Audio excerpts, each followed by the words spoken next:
Captain திரு விஜயகாந்த் அவர்கள் ஒரு தலைசிறந்த சினிமா நடிகராக, சமூக சேவகராக,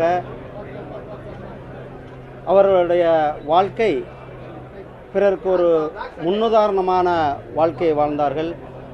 அரசியல் தலைவராக, அரசியல்வாதியாக. அவருக்கு மாண்புமிகு பாரத பிரதமர் மரியாதைக்குரிய திரு நரேந்திர மோடிஜி அவர்கள் அவருடைய சேவையை பாராட்டி மத்திய அரசாங்கம் பத்ம விபூஷன் மிகப்பெரிய ஒரு உயரிய விருதை வழங்கி அவரை கௌரவித்தது.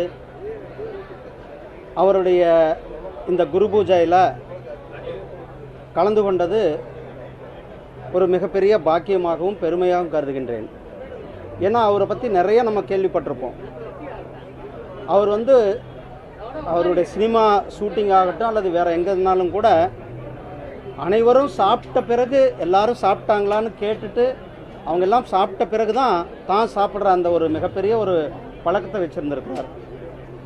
அதே போல் அவர் ஒவ்வொரு வருஷமும் கூட அன்னதானம் அல்லது சமூக சேவைகள் என்று அவருடைய சொந்த செலவில் சமூக சேவைகள் செய்து மற்றவர்களுக்கு ஒரு முன்னுதாரணமாக இருந்தார்கள். இன்றைக்கு அவர் பேரில் இங்கே தொடர்ந்து அவருடைய அறக்கட்டளையில் அன்னதானம் கூட இங்கே தொடர்ந்து நடைபெற்று கொண்டிருக்கிறது. அவருடைய குரு பூஜை, அவருடைய புகழ், அவருடைய சினிமா துறை அல்லது பொதுமக்கள் அனைவருக்கும் அவருடைய புகழ் மேலும் மேலும் ஓங்க வேண்டும், அவருடைய புகழ் பரவ வேண்டும்.